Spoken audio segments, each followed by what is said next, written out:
na ten min ziam che ya thui takin ko hil chi zing lo ni a kamit kaminga swang to na eng dang maling a nang ma abo kilo lang mi a ka kya nga lo ma la ka swang to na chuan ikyang alim takin min tir chin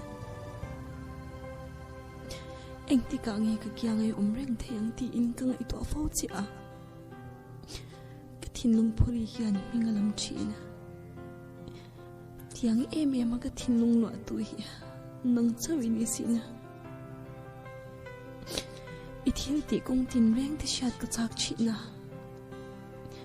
i hlimem idam cha em ti te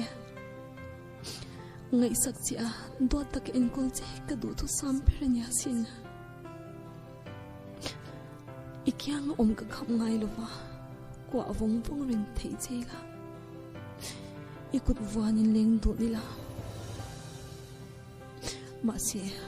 min hat te sia kang hai che isha ti ro kang ngai che ti po